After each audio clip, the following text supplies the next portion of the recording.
želiš ljubimca, stvarno, jer ja imam svašta da ti ponudim i prosto znam da ćeš da ih obožavaš i da će oni da obožavaju tebe i bit ćete najbolji drugari zauvek.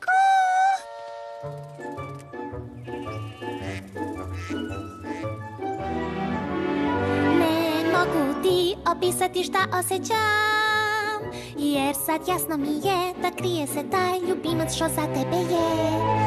Jedva čekam da krenem, al imam i ja pravila, jer meni je važno da ljubimac taj je lep i baš sjajan ko ja. Sjajan, lep, može. Imam veliki izbor za tebe, ma vidjet ćeš sve. Meni treba da bude ko metak da isprati me. Pa, nek bude zeka, jer oni su slatki i brzi ko ti. Oni slatki, jel se nas dve znamo? Nadaj se da tu je tvoj ljubimac, na njega ti ima odmah da padneš. Hajde, nebo je granica. Nebo je sjajno, neka ume da leti. Stvarno? Ali ja mislim da je ova bijela maca skroz za tebe. O, da, o, vidi, sviđaš joj se. Dalje. Imam veliki izbor za tebe, pa proveri ti. Vidre foke za sve, pa i za tebe. Vidre i foke ne lete. Možda ne, ali videla sam baš ovu foku kako skače 10 metara u visinu iz vode. To je to, odlazim odavde. Stoj, pa mora da tu je tvoj ljubimac mali. A buba Marica šta njoj sad fali? Nešto veće i lepo. Veće i lepo, dobro. Od uvek je vole sva deca, bit će ti dobra za sve deca. To je obična veverica. Nije obična, to je leteća veverica. Da, dakle rekla sam.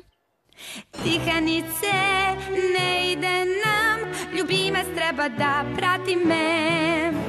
Nek je sjajan, neka leti, nek gravitaciji prkosi.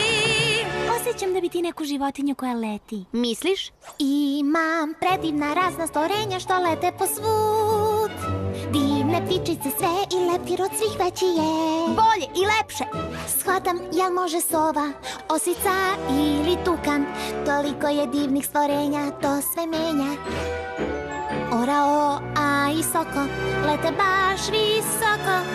Možda za tebe je mistični slepi miš. Tako već može. Ali sada ih ima previše. Kako da se odlučim? Izbora imam, šta da radim sa svima. To uopšte nije problem ako mene pitaš. Šišmiš je sjajan, možda bolje osica. Da li imaš neke mešavine? Ne, ali tu mi je flamingo, baš te je čekao. Šta ću sad, kako to? Pa znam, ja znam, rešenje ovde je da saznam ko najbolji je. Spremam trku ili dve, veštine traže se, taj test odmah rešit će sve. Pazi na stil, to prvo je važno. Da li znaću jako leteće snažno? Taj je za tebe baš